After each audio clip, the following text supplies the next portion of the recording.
4월 18일 목요일 새벽입니다. 오늘 같이 기도하실 말씀은 신명기 29장 14절에서 29절입니다. 그 중에 14절, 15절 말씀 봉독해 드립니다.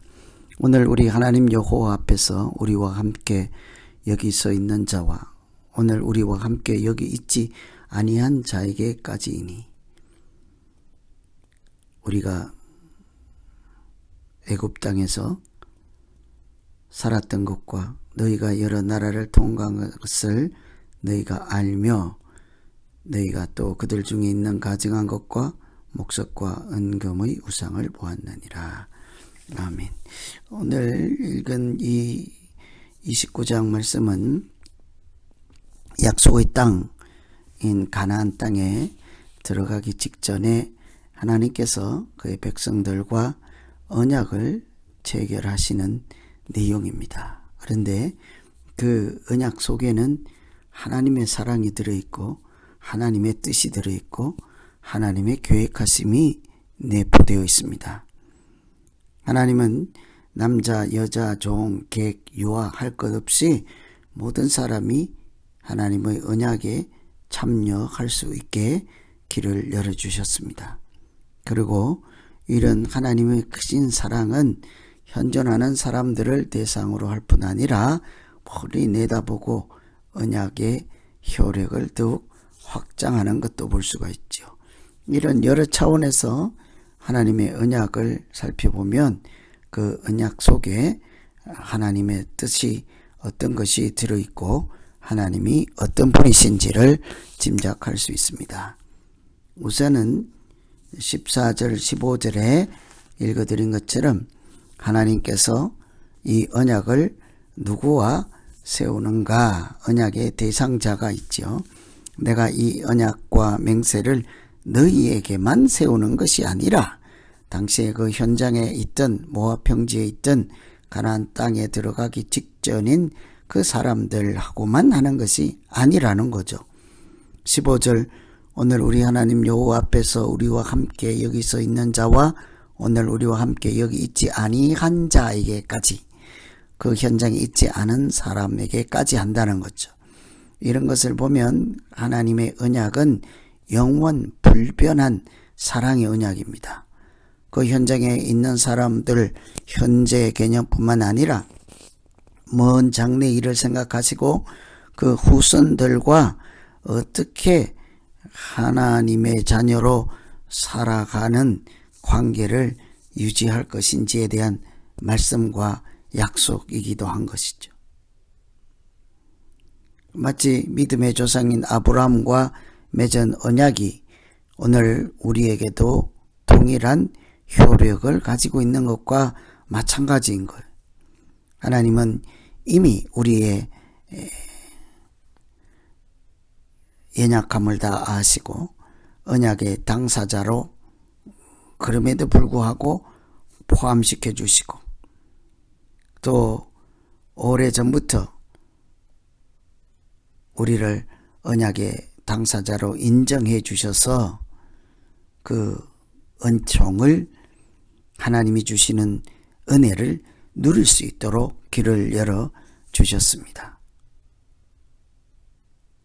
이처럼 하나님께서 언약을 맺으실 때에 눈앞에 있는 사람들만 생각하고 하지 않는다는 거죠.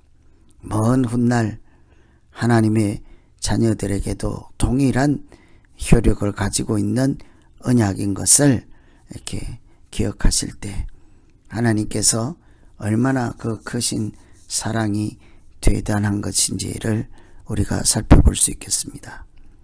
이 언약은 우리 조상 아브라함에게 했던 것이 오늘 나에게 영향을 주는 것처럼 그 당시에 모압 백성들, 모압 땅에서 이스라엘 백성들에게 했던 언약은 곧 이 시대를 살아가는 오늘 우리에게 하시는 언약과도 같은 것이라 하겠습니다. 그래서 하나님께서 하시는 말씀이나 언약은 한 사람에게 했다고 해서 그것이 그 한 사람에게만 끝나는 것이 아니라는 것이죠. 영원 불변하시는 하나님의 언약입니다. 오늘 또 그래서 우리가 언약의 백성으로 하나님 나라의 상속자로 살아갈 수 있는 것을 하나님의 언약에서 배울 수가 있죠. 그래서 오늘 첫 번째 기도할 것은 하나님, 내가 하나님께서 믿음의 조상들과 했던 그 언약에 나도 참여할 수 있는 길이 열려 있음을 꼭 알게 하시고, 나도 그 언약의 대상자요, 그 언약 약속해 주신 하나님이 주시는 복을 누릴 수 있는 당사자인 것을 알고 소망 가운데 믿음으로 나아가는 날이 되게 하여 주시옵소서. 이렇게 기도하면 되겠습니다. 두 번째는 그 언약의 대표적인 내용이 우상을 멀리하는 것이다. 18절에 보시면 너희 중에 남자나 여자나 가족이나 집하나 오늘 그 마음이 우리 하나님 여호와를 떠나서 그 모든 민족의 신들에게 가서 섬길까 염려하며 독초와 쑥의 뿌리가 너희 중에 생겨서 이 저주의 말을 듣고도 심중에 스스로 복을 빌어 이르기를 내가 내 마음이 완악하여 젖은 곳과 마른 것이 멸망할지라도 내게는 평안이 있으리라 할까 함이라. 하나님께서 이처럼 그 하나님의 자녀인 백성들과 언약을 맺으시고 여러 차례 강조하는 것은 결론적으로는 그들이 하나님을 떠나는 것에 대한 경고의 말씀입니다. 하나님을 떠난다는 것은 다른 말로 하면 모든 신들에게 가서 섬길까, 그러니까 우상을 섬길까 하여 하나님의 자녀들에게 그렇게 여러 차례 반복해서 강조하고 말씀하시죠. 언약을 맺은 까닭은 하나님의 자녀로 살라 하는 것입니다.